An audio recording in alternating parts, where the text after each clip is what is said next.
All right, everyone. Welcome to episode 16 of the Heart for Excellence podcast.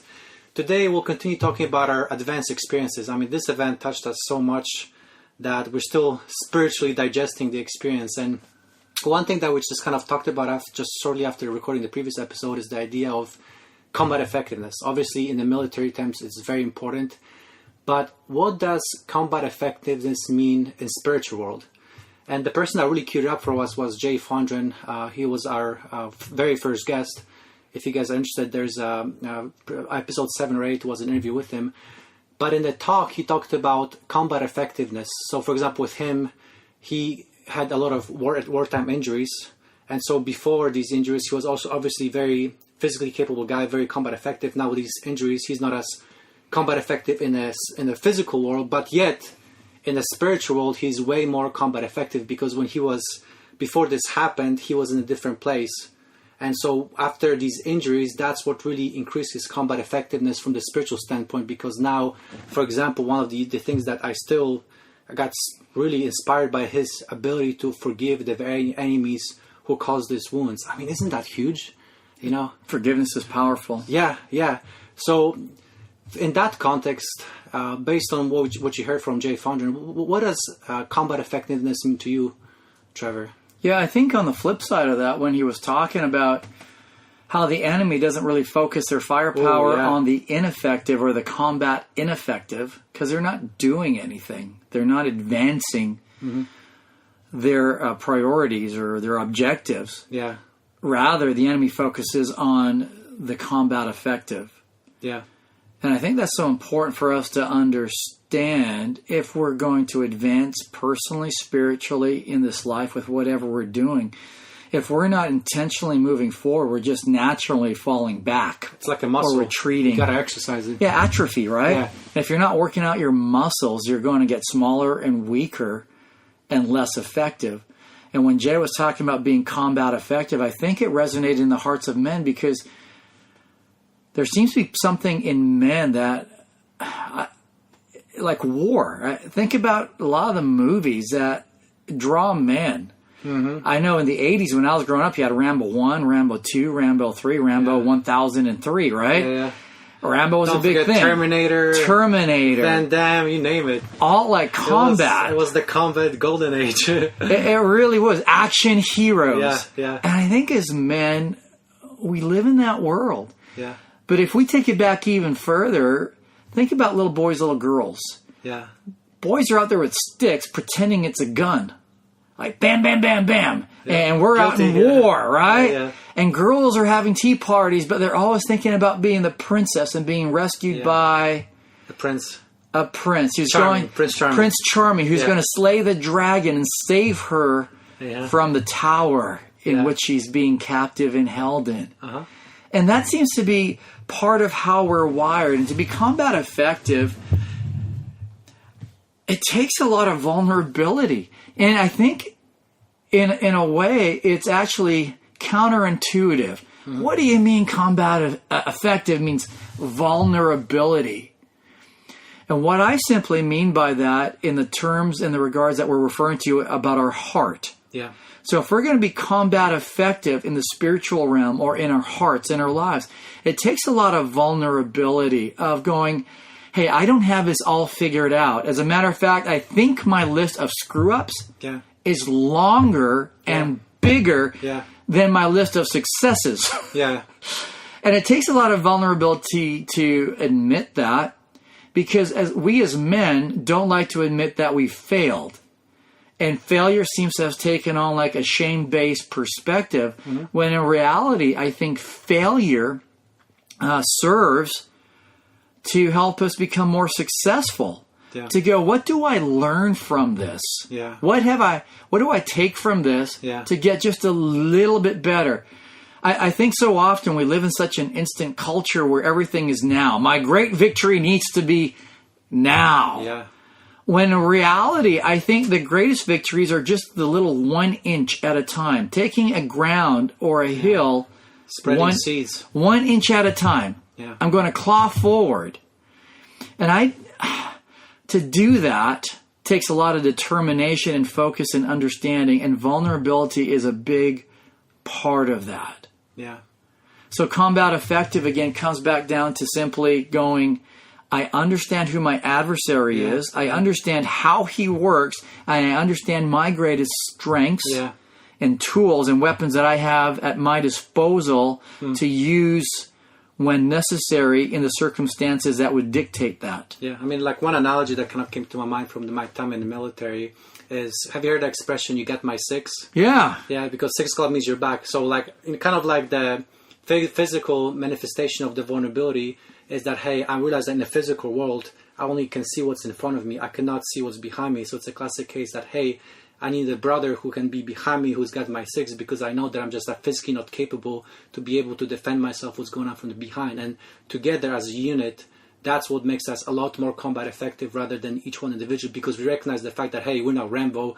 We don't have the spider sense. We need somebody to be behind us and pull security for us and let us know what the threats are, so we can together be more effective rather than just one person doing the whole thing. Now, I think you kind of hit on it, having another brother. Yeah. Right? And I know when we were talking a little bit earlier before we got going on this episode, you talked about something that stuck out to you during the advance, and it was a story about Jonathan and his armor bearer. Yeah. And why is that such a cool story, right? Yeah.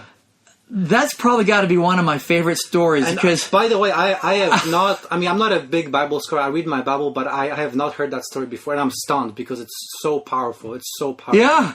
And like when we go through the whole Testament, like David and Jonathan, we a lot of Christians, Catholics, just believers, right? Yeah. We know about the story of David and Jonathan being Saul's son, and that Jonathan was David's buddy. Yeah. And they were just like one heart, one mind, and it broke their heart when they had to part. Yeah. And they were loyal to each other throughout the whole time, and they looked out for each other. But the story about Jonathan and his armor bearer is one that many people might not have read. Up until a week ago. And what's cool about it, it just typifies us men. Yeah. I think I'm sensing something. I think I want to go do this. Hey, bud, are you in with me? Yeah. And Jonathan says, hey, I think God is putting this in my heart, and if we go attack, perhaps he'll give us victory. Yeah. Now think about it. If I'm going to go take on, like you and me, like I'd probably feel pretty good. You're airborne, you're Army, you're trained, you're 6'4", you're fit. You and me going taking on 20 guys. I go, well, I'll do what I can, but if we need to go get our butts kicked, I'll go get my butt kicked with you. Yeah. Right? Yeah. I wouldn't think the odds are all that great, but if you're going, all right, let's go. Yeah. Charge. Advance. Advance. And this is what the armor bearer did. He says, look it, if this is in your heart to do, let's go. Yeah. Yeah. And I think we as men, we want that. Yeah. And I think isolation is one of the biggest adversaries we have, or one of the biggest tools that our adversary engages against us. Mm-hmm. When we're isolated, we lack courage. Mm-hmm. And then we start doing stupid things. Right? Yeah. Isolation is terrible. Because I think that desire to be courageous is there. It's wired. Yes. And the problem is we don't build on that desire. We don't put it in action. And a lot of times, and I think Terry's speech was very, very powerful, we numb it down. Yeah. Another thing, I was like, man, this is such a powerful, because I did it. I'm guilty. Remember that, I don't know if it happened to you, but sitting on the couch, drinking beers and thinking about how great of a person I am. Yeah. While drinking. I mean, how stupid is that? But yet I did it, and I just realized that during the advance that, man, I did that. And to me, that was being great, thinking all these things and drinking alcohol, and actually my spirituality and my physical fitness went down, and yet I thought, this is what men do. This is that's a source of power for me. Yeah. I have this conversation pretty regularly about the two tensions that we live in. The two tensions of the world we live in. There's good, there's bad, there's strength, there's weakness, all of that thing, right? But here's what I discovered. As men, we tend to be courageous cowards. Yeah, okay. We talk big, but we deliver little. But we have a desire to be courageous and to be a hero, the action hero that we talked about earlier, right? Yeah. But sometimes we need a brother to come alongside and to be that spark to say, let's go do this. Perhaps God will be with us. Yeah. And the armor bearer says to Jonathan, I'll go with you. And as a result, God gave him a signal. They routed 20 men. That rout of the 20 men they attacked and defeated then led to the rest of the army going, hey, they're dispersing. Let's go charge. Let's go advance. Let's go attack. And a great victory was started with 2 men who said, perhaps. Yeah. Started with 1 man who said to the other man, perhaps. And I think we need that. Like, so here's a battle in my life. As you know, my family experienced a lot of pain through divorce. A lot of scars, deep scars. And for any man that's been through divorce with kids, understand some of the dynamics that maybe I'm alluding to. We pay child support. Right. Quite often, we don't see our kids near as much as maybe the spouse. Yeah. But yet we're paying for a lot of it. Yeah. Without the benefit of hardly any of it. Yeah. And we can get into this self-pity mode. And I found myself there just 2 days ago. It always feels, sometimes it can feel, but I know this is the adversary, right? Yeah. We're making plans to really advance the kingdom here where we live. Yeah. And I know I've been coming on attack for the last 3 weeks. It's been a solid spiritual battle, right? Yeah. And I'm thinking, I had a conversation with my daughters, and they're here for maybe a day and a half. And they just spent like a whole month with my ex-spouse. Right. And I'm thinking, oh, great. So the only time you really call Dad is when you need something. You want something. I got to pick you up from the airport so I can get you off to your next stop. And I'm just, a chauffeur, and you just need something. So the only reason you're calling me is you want something. And I started feeling, I'll be honest, self-pity. Yeah. Like, what? And that was only 2 days after the advance. 2 days, right? After attacks are going to come. Yeah. If we try advancing, look at combat effective, who's the adversary going to attack? Who's he going to attack? The strongest guy they can take out. The combat effective people, right? And I want to engage in this war. Yeah. So the adversary, I think I've gotten some of his attention. Yeah. I know many men are starting to get his attention, and I'm just one of them. And he started playing that whole self-pity crap on me, and I was like, I'm only there when you need me, or like when you want something, and why do I even like care? And I'm just going to go do my own thing. Well, listen to me, and I'm going, this is stupid. Like, why do I feel this way? And so I called you. Yep. Combat effective, having a partner, a comrade. Somebody's got your 6. And I confessed. So confession, right? And I know you've got my 6. I know if you say you're going to pray for me, you're going to pray for me. Yeah. And so sure enough, I call you. Hey, Merrick, I think I'm having a self-pity party. And I need you to pray for me. Just keep me in prayer, because we wrestle not against flesh and blood, but against powers and principalities of the air. And this thing's going to be fought in prayer, in love, in truth, in camaraderie, in the power of the Holy Spirit, right? So you pray, and that night it was like, I need to call her and apologize. What? I got to apologize to my dog? We can think of all the reasons why I shouldn't have to. Our mind rationalizes, I'm like, no, truth. Yeah. And heart. Yeah. Heart and truth. Yeah. I was a whiny sourpuss. Yeah. I need to call her and apologize. So I called her. I finally got a hold of her. I said, hey, honey, I need to apologize to you. I was feeling sorry for myself the other day. How did she react? She was like, the gist of it, Dad, that really means a lot to me. Wow. And it kind of reconnected us. So it's so powerful when we can ask forgiveness. Yeah. And she was gracious to forgive me and just let me know she loves me. Yeah. But we've got to be on guard, because there is an adversary out there that's trying to take out the combat effective, like Jay had spoken about. Yeah. And I'm not bragging or boasting. I'm just saying I am the armor bearer that's willing to go with any man and go, charge. I'm with you. Yeah. Let's go charge that hill. And if God is with us, He's with us. And if we die, He still is with us. It's like Shadrach, Meshach, and Abednego in the Old Testament. Yeah. They basically, the king come out, Nebuchadnezzar, and says, look, you guys need to bow to my idol. Yeah. And these dudes are like, we're not bowing, king. Yeah. Like, no way. You know what? And besides that, and if you threaten to throw us in that furnace like you're doing, let's get something straight here. Our God can't save us, from your silly fiery furnace.